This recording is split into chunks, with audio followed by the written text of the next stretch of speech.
ሰላም ጤና ይስጥልኝ ውድና የተከበራችሁ የአልቡኮ ሚዲያ ቤተሰቦች፣ ባለፈው በክፍል 1 መሰናዶዬ ከሁለት አንጋፋ መምህራን ጋር ያደረኩትን ቆይታ ማቅረቢያ ይታወሳል። ዛሬ ደግሞ ቀጣዩንና ለማየት የሚያጓጓውን ሁለተኛውን ክፍል ይዤላችሁ ቀርቤያለሁ። እስከ ፕሮግራሙ ፍጻሜ አብራችሁን ቆዩ። በቅድሚያ ቪዲዮ ላይክ እና ሼር አድርጉ። ለቤቱ አዲስ የሆናችሁ ደግሞ ቻናሉን ሰብስክራይብ አድርጉ። ይውላል ከተማ የተጻፈለት የሰማ ነው። ድሮ ለአስተማሪ የሚሰጠው ከበሬታ የተለየ ነበር። ሌላው ቀርቶ ማህበረሰቡ ያሳደጋትን ሴት ልጁን ለመዳር የሚጓጓው ለአስተማሪ ቢሆን እንጂ ለሌላ አይታሰብም ነበር። በመሆኑም እንዲህ ተብሎ ተዜሞለታል። የኛ ሙሽራ ሹራብ ሰሪ ወሰዳት አስተማሪ። ለመሆኑ ለትውልዱ እንደ ሻማ የሚቀልጡት መምህራን የራሳቸውስ ሕይወትና ቤተሰብ ምን ይመስላል ብዬ ላቀረብኩላቸው ጥያቄ የሚከተለውን አጋርተውኛል።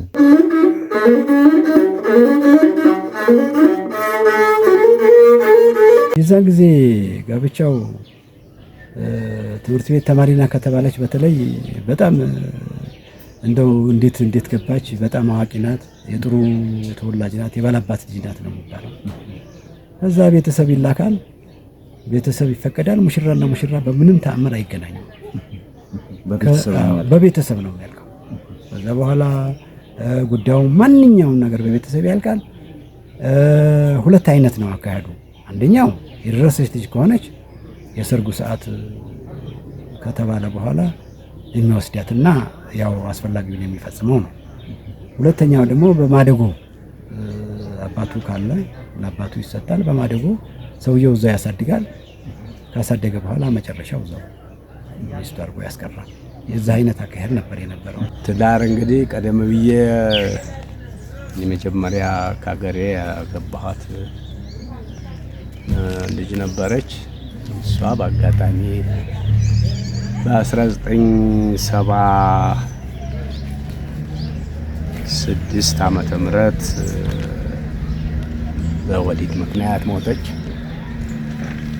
ከዛ ቀጥሎ 83 አካባቢ ነው አንዲት ተማሪ ነበረች ሰርካለ ማርያም የምትባል። እሷን ያው እዛው በማስተምርበት ሰዓት 7ኛና 8ኛ ከ6ኛ ክፍል እስከ 8ኛ ክፍል ሳይንስ አስተምራለሁ እና እዛ በማስተምርበት ሰዓት ያው ሁኔታዎችን አስተካከሉና እሷን አገባሁ። 2 ሴት ልጆች ወለድኩ። አጋጣሚ በጥሩ ሁኔታ መኖር እየኖርን እያለን ያው እሷ ሁኔታዎችን ለማስተካከል ባለመቻሏ ተጣላን፣ ጠፍታ ሄደች። በቃ 2 ልጆች አሉ። እናቴ ተሽኮማሪ ናት። እሷ ጋራ ልጆቹ አደጉ። መጨረሻ ናዝሬት አዳማ እዛ ናት ተባለ። ትልቋን ልጅ ወሰደች፣ ትንሿን እናቴ ያሳደገች። መጨረሻ ሁለቱም ተጠቃለው ወደ እሷ ጋር ሄዱ። በ1997-98 አካባቢ ከዛ ዓለም በሞት ተለየች። ልጆቹም እዛው ወልደው የተለያዩ ስራ ይዘው ተቀምጠዋል። 1978 ዓመተ ምህረት አሁን ያስኳትን ባለቤቴን አግብቼ 3 ልጆችን ወልጃለሁ። ከዛ ቀደም ብሎ በ1974 ዓመተ ምህረት ከአንዲት መምህርት የወለድኳት አንዲት ልጅ አለችኝ። አሁን ሃይ ስኩል መምህርት ናት እሷም እና 4 ልጆች አሉኝ። ሁለተኛው ጋብቻ እሷ ከሄደችና እነዚህ ልጆች ካደጉ በኋላ እናታችን ሌላ ዳረችኝ። ከዳረች በኋላ 4 ወለድኩ።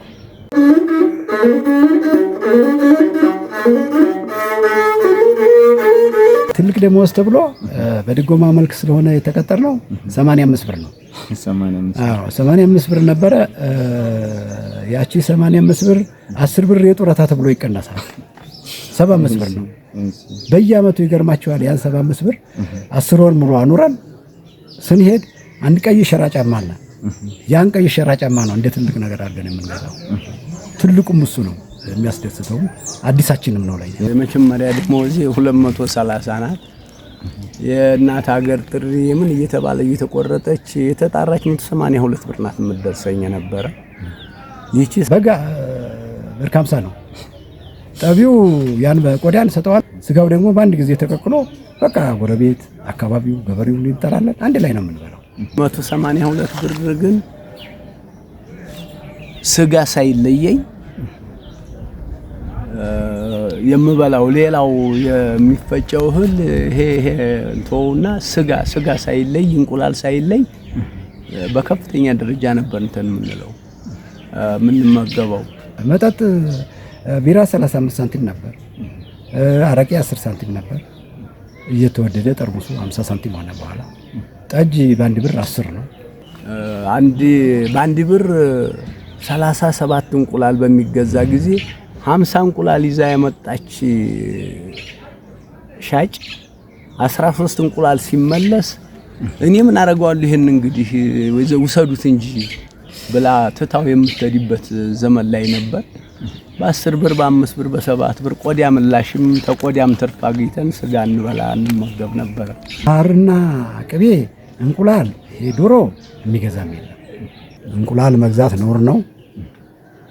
ጨጨብሳ የሚባል ከቂጣ ከቀይ ጤፍ የሚሰራ ያንን ራሱ ህዝቡ በቃ ለመምህር ያለው ክብር ለመግለጽ ያን ጨጨብሳ ሴቲቱ በቅቤ ከለወሰች በኋላ ያን ጨጨብሳ ለመምህር ነው የሚሰጠው። አሁን ባለው ሁኔታ ኑሮውን እያየነው ስንሄድ ግን የዛ አይነቱ መዝረክረክ እንደዛ በስፋት እናገኛለን እንበላለን ብንል የሚቻልና የሚሆን አይደለም። ግን ሳንቲም አያያዙ የዛ ሰዓት ገንዘብ በልጅነት ማናቆበት የሚባል ነገር አለ። በዛ ሰዓት ብክነትና ባክን የነበረው በአሁኑ ሰዓት ቆንጠጥ ብለን ያችን ሳንቲም ይዘን ልጆችንን አስተምረን ልጆቻችን በተወሰነ ደረጃ ራሳቸውን እንዲችሉ አብቅተናል። ህብረተሰቡ ደግሞ መምህርን ያከብራል። በጣም የሚገርማችሁ ማር በኮባ ቅጠል ነው ይዘውልን የሚመጡት። በጣም ክብር አለው። መምህር ሲወጣም ደግሞ አለባበሱም ሆነ አነጋገሩ በጣም ጥንቃቄ የተሞላበት በመሆኑ ሁሉም ያከብረዋል። ለ40 ዓመት ያህል አገልግዬ በ2013 ዓመተ ምህረት በጡረታ ተገለልኩኝ። እኔም ከዛ ወዲህ ጡረታ በ2003 ዓመተ ምህረት ወጣ። ይሄው እስካሁን ድረስ በጡረታዬ እየተሰጠኝ ሀገሬ ላይ ቁጭ ብዬ ያው እገኛለሁ።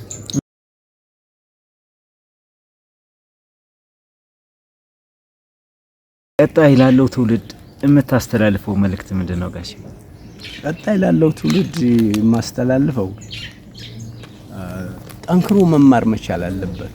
ወቅቱ ጋር መዘመን መቻል አለበት። በተለይ አሁን አክሰሱ የቴክኖሎጂው አክሰስ እጅግ አመችቷል። ለመማርም ለመመራመርም እጅግ በጣም ሰፊ እድልና አጋጣሚ አለ። ይሄንን ተጠቅሞ ያልተንቀሳቀሰ መቼም ያው ከበድኑ ካስከሬኑ ከሙታን የተለየ ነው ብያለሁ። በተለይ ከደባል ሱስ ነፃ መሆን መቻል አለበት። ዛሬ ተማሪ ደብተሩን በልብሱ ውስጥ አድርጎ በሽንጡ አንድ ፔስታል ጫት አንግቦ እየሄደ በየመንገዱ እየዋለ ሻይ ቤት ጫት ሲቅም እየዋለ አባት እናቱን ማገልገሉን ትቶ ከብትረኛ አድርጎ አባትና እናቱን በዚህ መንገድ መቀጠሉን ማቆም አለበት። ተራራ ጫፍ ላይ አግደው አንድ ሽማግሌ እንቅልፍ ይዟቸዋል እና እንቅልፍ ይዟቸው እንዲህ ጎንበስ እያሉ ትክል ሊሉ ይፈልጋሉ። ኧረ አባት ልትወድቁ ነው እኮ ወደ ቤቱ ነርተው አረፍ በሉ በሽታም ይመታዋል እኮ እዚህ ዱር ላይ ይሏቸዋል። ኧረ እኔም በሽታ ይመታል እንዴ? እንዴት አይመታሁም?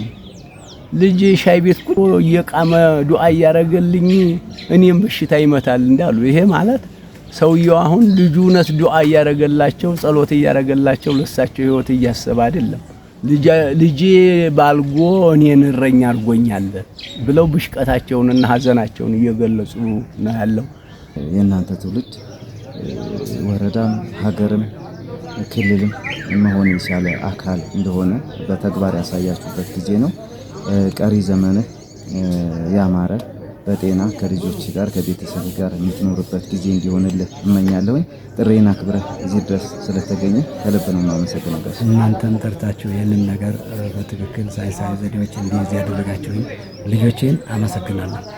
ምን ነበር ያ ዘመን ዛሬም በነበረ ብዬ ተመኘሁ። ለምን ቢባል ያልተበረዘ አስተሳሰብ የነገሰበት፣ ሰው በቅንነት የሚተያይበት፣ አንተ ትብስ አንቺ ትብሽ የሚባባልበት፣ ተከባብሮና ተዋዶ የሚኖርበት ዘመን በመሆኑ እርግጥ ነው ዛሬ ላይ ቴክኖሎጂው ዓለምን ተቆጣጥሯል። ሁሉ ነገር ዘምኗል። ነገር ግን ያ ባህላዊ አኗኗር ለዛ ስለነበረው ይናፍቃል። እኔም አልኩ የሰውን ልጅ አእምሮ እንደ መቅረጽ ከባድና ጥንቃቄ የሚጠይቅ ሙያ የለም። ማስተማር ማለት እንደ ሻማ እየቀለጡ ለሌሎች ብርሃን መስጠት ነውና ለመምህራን የሚገባቸውን ክብር ሊሰጡ ይገባል። መምህራንም ለማህበረሰቡ አርአያ መሆን አለባቸው የሚል መልእክቴን ሰንዝሬ የዛሬውን በዚሁ አበቃው። በቀጣይ በሌላ መሰናዶ እስከምንገናኝ ቸር ይግጠመን።